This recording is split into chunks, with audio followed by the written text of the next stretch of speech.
In World War I, lots of soldiers had to deal with the harshness of mechanized warfare. They had to face things like nonstop artillery strikes, constant machine gun fire, and the terrible burns caused by all sorts of combat. Even though doctors tried their best, a lot of these soldiers didn't have the awesome life they hoped for after the war. Get ready to be amazed and maybe a little shocked. This is what patients had to deal with back in the day when plastic surgery began. Plastic surgeries, then and now. The internet is full of cautionary tales about plastic surgery, from famous celebrities to people looking to emulate their idols.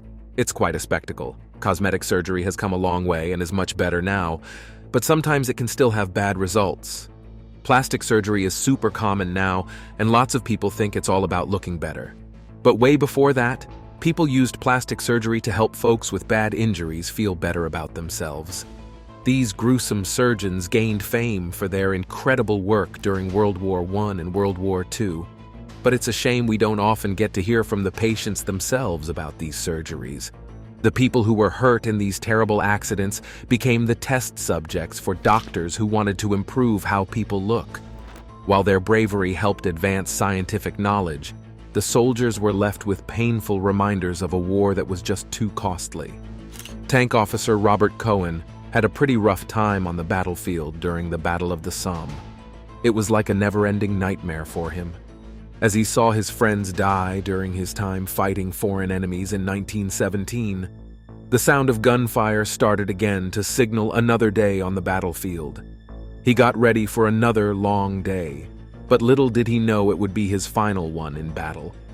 As he stepped outside, the sky had a reddish tint. The last thing he could recall was a really loud boom before everything went dark. Now he was in the hands of his comrades, being taken back to base for a unique experiment, a fun makeover for his face. But let's take a quick detour before we jump into Robert's story and explore the fascinating journey of plastic surgery, from its humble beginnings to its prominent status today. The history of plastic surgery. Did you know that plastic surgery has been around for a really long time? Like ancient Indian surgeons were doing it way back in 800 BC. The tragic history of World War I plastic surgery, there was this guy named Sushruta who was the first to write about skin grafts. This compendium is like a treasure trove of ancient surgical techniques. It shows how India has a super interesting history when it comes to surgery. Things didn't go so well for a while after this. The technology and the people had their fair share of limitations, which held back progress for many years. Some really smart people took their time. And then Roman doctors came along and made more cool discoveries because they really liked making people look good. They would sometimes try to fix up ex-gladiators to bring back their old awesomeness. We made some cool improvements to the soft parts of your face, like the ears, nose, and lips. It's pretty awesome. Galen of Greece and Aulus Cornelius Celsus made important contributions to reconstructive surgery. Their work in De Medica still influences the field today, even after 1700 years. As things progressed, we discovered new ways to make medicines. Some used basic ethanol, while others used opium poppy capsules with morphine or henbane scenes with scopolamine. It was a mix of simple and fancy remedies. Progress really took off in the 20th century. When big battles and super powerful weapons showed up, lots of new injuries popped up that no one had ever seen before. Let's talk about what happened when we faced the enemy. More people started getting hurt in the face. One reason for this was the kind of cover a trench offered. It made the soldier's face the most exposed part of their body. The bullets got a makeover and went from being round to pointy. They really liked embedding themselves in flesh and bringing along some clothing and dirt for the ride. All of a sudden, surgeons had to come up with cool new ways to fix people's faces. Lots of people thought it was a chance to take plastic surgery to a whole new level and focused all their efforts on it. We've made great progress in anesthesia and infection prevention. Some of the facial surgeries were needed to help soldiers function better, like fixing their jaw for chewing and reshaping their nose for easier breathing. But a lot of the surgeries were just to make them look better. We only realized how important our faces are when we saw the huge number of injuries we were dealing with. Our looks were not just connected to things like doing well and having a great love life, but also to our own sense of who we are. Only when this important realization hit, plastic surgery found its spot alongside other respected surgical practices. Back in the day, Herman Gillies was the go-to plastic surgeon. He used his fancy surgical technique on a whopping 5,000 patients. His results were all over the place, just like the injuries he dealt with. He wrote about different case studies, which showed that he was trying out new things. Imagine spending years in treatment, unable to go back to the battlefield and coming home with lasting disabilities. Not exactly a fun situation, huh? Robert Cohen. Okay, let's bring the conversation back to Robert now. While he was half asleep, waiting for his surgery, he remembered the nurses talking about his condition. Things weren't looking great for him, but he found out about a surgeon who was getting ready to operate on him soon and give him a brand new face. No mirrors were allowed in the hospital, and his face was wrapped up so much that he couldn't even recognize himself anymore. Luckily, Robert made it through the surgery. However, his return to the naive world of his hometown in Australia did not come with the triumphant sounds of victory and courageous service. He really wanted to fit in, but it seemed like nobody cared about his struggles. He saw his friends who hid their pain being embraced by others, even though he had visible reminders of his own battles. It changed him.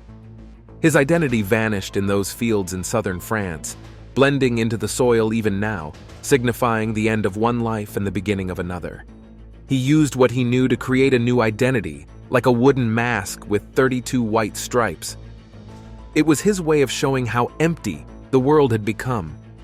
Peek through 2 tiny holes and catch a glimpse of a guy who's been rejected by society and is really craving some human connection. He never took off his mask, not even for a moment. That was his way of showing his dedication. He looked the part, and when it was time for him to say goodbye to the world he fought so hard for, he lay there as the coffin went down, Mars still stuck to him, a constant reminder of how we struggle to embrace the realities of war. Sadly, many soldiers like Robert often suffer from similar injuries after war. It's a stark contrast between those who support war and praise its bravery, but struggle to accept the soldiers who come back changed, both physically and emotionally. These procedures were supposed to be a game changer, but unfortunately, doctors weren't ready for the harsh reality of society. The horror of plastic surgery. Kids played hide and seek with their dads. Lovebirds looked the other way, and couples who used to be inseparable daydreamed about what might have been, gradually growing apart.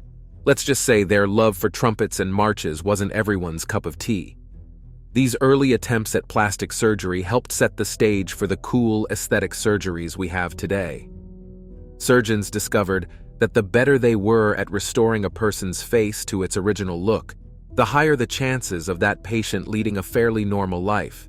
And sometimes, we forget to understand and appreciate the immense sacrifices made by those who fight for our freedom and triumph. This is to remind everyone that the young soldiers we see on TV don't always match the true experiences of war. We should never forget the brave soldiers who have been injured and sacrificed so much. We really care about faces, especially now more than ever. Just look at social media, where plastic surgery has become super popular. Plastic surgery has its benefits for people with functional issues. However, it's important to acknowledge that some people undergo these procedures to meet society's superficial expectations. How the soldiers suffered in war. This amazing medical field helps restore both the appearance and function of those who have been hurt. Let's dive into the fascinating world of prosthetics and surgery. We'll explore a quick history, how the First World War influenced its progress, and some amazing achievements along the way. Let's begin by exploring the origins of plastic surgery and prosthetics as we know them today. It's actually quite interesting. Did you know that people in ancient Egypt, like 3,000 years ago, had these cool fake body parts? It's true. Back in the day, a fancy lady rocked a fake toe to rock some sandals. How cool is that? During the same time, there was an Indian physician named Sushruta who wrote one of the earliest books on medical procedures. The Sushruta Samhita had a bunch of info on more than 1,000 diseases, different ways to treat them, and, just for fun, a bunch of surgeries to fix things up. We did some surgeries to fix the skin and make the nose look better.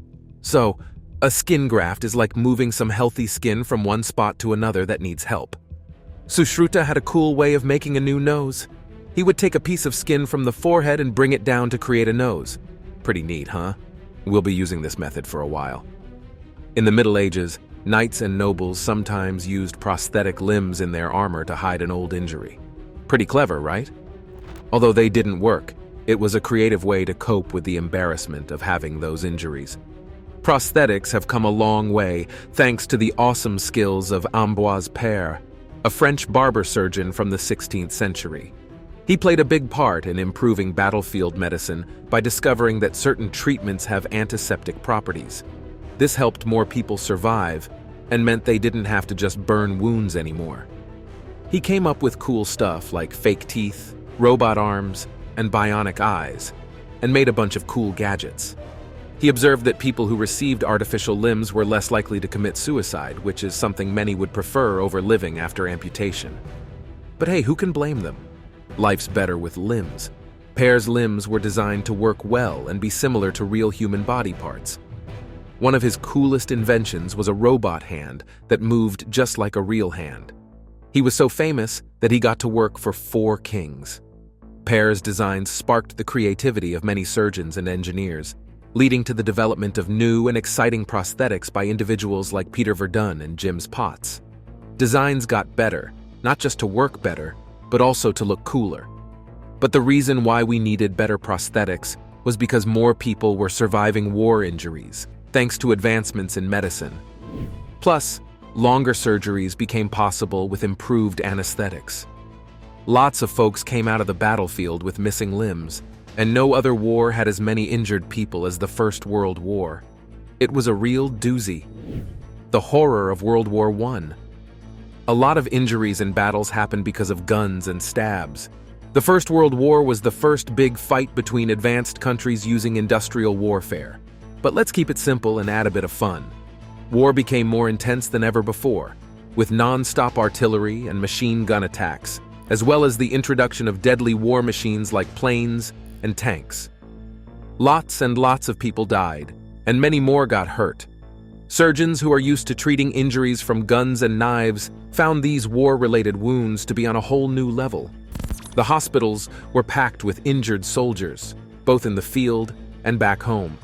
Lots of people lost their arms and legs, which is sadly common in war, but a whole bunch of folks ended up with really bad facial injuries. In trench warfare, bodies were well protected, but heads sticking out above the parapet were an easy target. It was like a game of hide and seek, but not so fun. Boom. Stuff went flying and smashed into soldiers' heads and faces, causing big damage.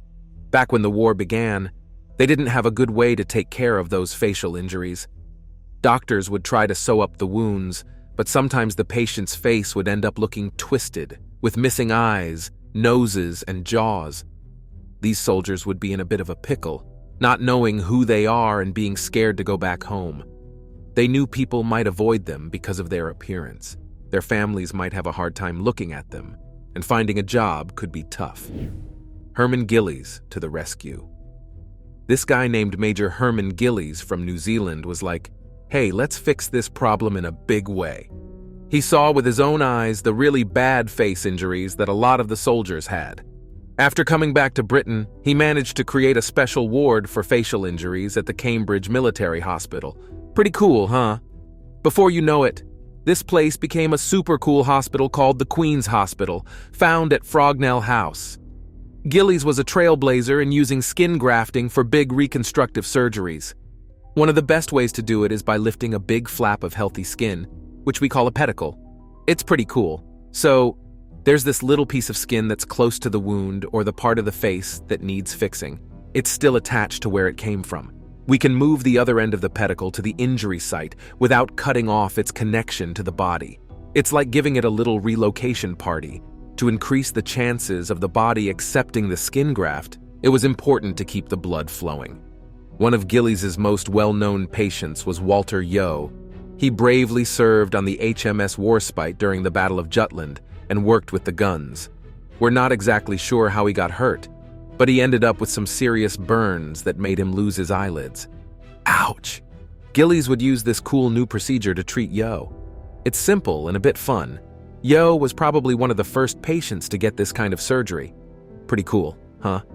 It might take a while with a few surgeries along the way. So basically they did this cool thing where they took a piece of skin and put it on Yo's face and eyes. This not only fixed his damaged face, but also gave him new eyelids. Pretty neat, huh? Gillies connected this mask using little tubes. Gillies had to get rid of the scar tissue before putting on the mask so that Yo's face could be rebuilt and have healthy skin. Things didn't go smoothly, and after 5 days, Yo got a bad infection. It was so bad that the mask was floating on a layer of pus. Gross. Good news. Surgery helped save a lot of the transplanted skin from going to the hospital. By November 1917, he had to go through lots of surgeries and wait almost 2 years until he was finally discharged in July 1919. Yo had a few eye problems, but still managed to live until 80 and even went back to the Royal Navy. Gillies' work. Gillies' work kept going strong throughout and beyond the Second World War. During the time between the wars, he traveled all around the world to teach his plastic surgery techniques and set up his own private practice. It was quite an adventure. In the Second World War, he helped the British Armed Forces by teaching surgeons how to treat injured soldiers. After World War II, he started doing the first surgeries to change people's sex. He set the rules for how to do these surgeries for some time. People's concerns prior the war. On top of getting surgery, lots of soldiers got cool prosthetics to help with their injuries. There were a lot of guys getting hurt, and people were worried about losing a big chunk of their workers. Before the war, fake limbs were either super expensive or just for show. The tricky part was coming up with practical substitutes for joints and fingers. But hey, we love a good challenge. Here's a cool idea from an Italian orthopedic doctor named Giuliano Fantagrossi. Let's make a motive lap. We wanted to use the leftover muscle and skin of the amputees to control the prosthetic in a cool way. In 1915, about 10 years after Fantagrossi's first writings, a German surgeon named Ferdinand Sauerbruch came up with a new way of doing things. Whether this method works or not really depends on how much tissue is left after the surgery. So fingers crossed. There was another cool way to help people with facial injuries. They got to wear masks. In Britain, a sculptor named Francis Derwent Wood was the one who created these masks. How cool is that? When Wood started working as an orderly, he used his artistic skills to make fancy splints for the patients. But then he figured out that he could use his skills to help people with really bad facial injuries. In March 1916, he started his own team to make masks, usually using tin or copper. It was pretty cool. We'll make each mask by using a plaster cast of the patient's face. It's like creating a cool and personalized mask just for them. Wood would carefully use the castings to reconstruct the patient's face, filling in any missing parts. After fixing and polishing the metal, Wood would add a special touch by painting a one-of-a-kind portrait on the mask. We'll find the perfect skin match to make a seamless transition. Wood's work got other artists excited to join in and do similar things. An American sculptor named Anna Coleman Ladd reached out to Wood, and they worked together to make the process better and more enjoyable. Everyone agrees that Ladd's masks looked more real. Ladd decided to take a trip to Paris and start her own mask-making business.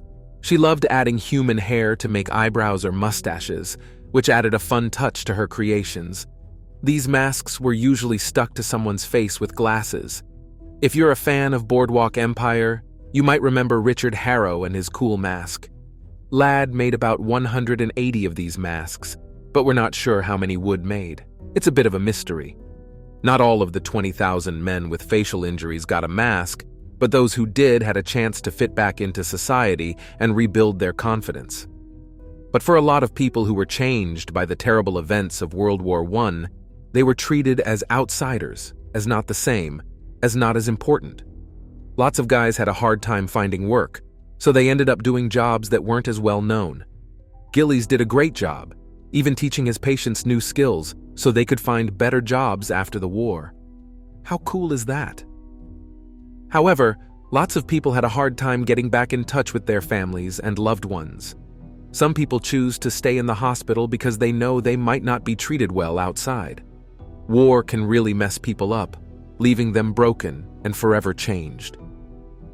During the First World War, around 1 in 7 soldiers came back with injuries that changed their lives. It's tough for those affected to get back into civilian life, whether it's because of the mental or physical injuries they got. The amazing efforts of doctors, engineers, and artists surely made a big difference in rebuilding the men's bodies. But a lot of times, those soldiers came back to a world that didn't fit them. Even now, people with facial differences are sometimes portrayed as villains, like in the James Bond movies. Walter Yo's treatment inspired the creation of a splicer enemy in the BioShock video game. Pretty cool, right? Losing a part of oneself in war is already tough, but being treated as less when they come back would have made it even worse. Let's dive into the fascinating history of modern plastic and restorative surgeries. Let's give credit to the brave men who pioneered and carried out these surgeries. They weren't just oddities, but individuals who wanted to reclaim what was lost. They deserve recognition for their efforts. Hey guys, before we move on with this exciting journey, let's take a look at our subscribers' pick for today. In the gruesome photo, we can see Walter Yo, who was a victim in the tragic history of World War I plastic surgery. Yo sustained facial injuries during the Battle of Jutland in 1916, including the loss of his upper and lower eyelids. As you can see, the tube pedicle produced a mask of skin grafted across his face and eyes, producing new eyelids. The results, although far from perfect, meant that he had a face once again. All thanks to Gillies, who went on to repeat the same sort of procedure on thousands of others. So guys, we would like to know your opinion on the plastic surgery done on this handsome young man. Drop your comments in the comments section. The facial prosthetics of World War I. When you first look at these photos from World War I, they might seem pretty ordinary. Let's talk about medals, big button jackets, fun and easy, band-aids. Check out these eyeglasses. Those weren't for vision, they were for support. Inside the studio, sculptors worked their magic to hide the most important facial injuries of the war. World War I was a pretty intense time. There were machine guns, tanks, and even lethal gas attacks. But you know what really ruled the battlefield? Artillery. Those big guns were the go-to for attacking trenches. Picture artillery as big cannons that shoot powerful shells. Boom. Check out this cool chart that gives you estimates of artillery rounds used in battles from the American Civil War to World War I. It's pretty interesting. During the Battle of Gettysburg, a whopping 32,000 rounds were fired. In the Battle of the Somme in 1916, a staggering 4 million soldiers were involved. Wow, there were so many shells dropping from the sky. They were causing a lot of dangerous flying debris. Wow, that attack caused around 20,000 people to get hurt in the face. Medicine had to deal with that big challenge. This book on plastic surgery was published after the war and has some super cool techniques for stitching and moving skin around. Back in the day, they were doing some pretty cool stuff with noses and ears, like putting cartilage in the nose or using grafts on the ear. But there were some cases that were too difficult for these plastic surgeons to handle. And then the sculptors joined the party. Anna Coleman Ladd used to be a sculptor and writer in America, before she found herself in this cool American Red Cross studio in Paris. In 1917, she brought the sculptor Francis Derwent Wood's cool techniques to the Red Cross in France and started her own studio. How awesome is that? They created molds of the injured faces and crafted attachments to bring back their original appearance. They used these to create a super thin, copper-plated thingy, which Ladd and others then painted. Fun times. Check it out. Eyebrows and mustaches were crafted using real hair or even bits of tinfoil, and the outcome was absolutely mind-blowing. They had these cute little ties that went around their ears, or sometimes they wore glasses. They created over 150 of these masks. Pretty impressive, huh? Anna Coleman Ladd came back to America after the war. She made lots of sculptures that looked like her artwork from before the war. Flawless figures, not caring about artillery charts, figures with perfect vision.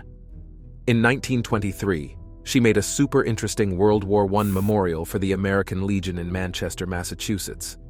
It caused quite a stir.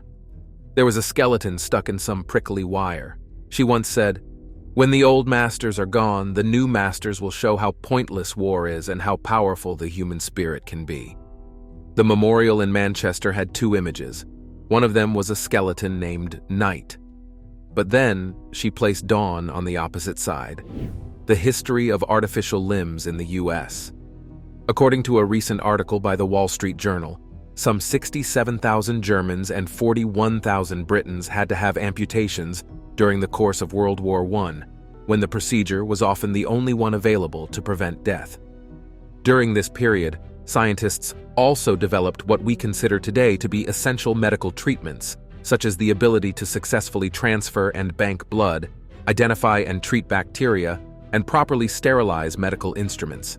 The demand for limbs skyrocketed after World War I, and the US government found itself in an expensive conundrum. Although the government had promised to provide limbs for a lifetime to veterans after the Civil War, fulfilling the same promise after World War I was untenable. Just as Henry Ford was mass-producing automobiles, the US government decided the best way to deal with limb loss was through the mass production of prosthetic limbs. Initially, this idea of a universal prosthesis seemed genius. Manufacturers could reliably create a consistent product to fit a great need at a lower cost than custom-built prostheses. These universal prostheses were aimed at helping returning soldiers get back into the workforce. As these veterans returned to the US with changed bodies, ones that did not fit into the world and the roles that they once occupied, there were proposals to help align their bodies with the work at hand. The Red Cross published a list of professions and job descriptions for careers that could be performed by one-armed or one-legged men for reduced wages, as well as training programs to become skilled laborers. The designs of these universal prostheses also shifted with attempts to increase the employability of veterans. At first, scientists designed universal prostheses with lifelike fingers. Later, rehabilitation specialists decided that giving amputees tools as prostheses could potentially open new career paths in manufacturing and skilled trades. Axis countries experimented with similar approaches. In Germany, researchers carried out extremely thorough studies on which types of pincers would be most universal for a functioning arm prosthesis. But imagine having a wrench permanently attached to your arm. Not exactly an ideal solution. That's all for now. Thanks for watching. Stay tuned for more for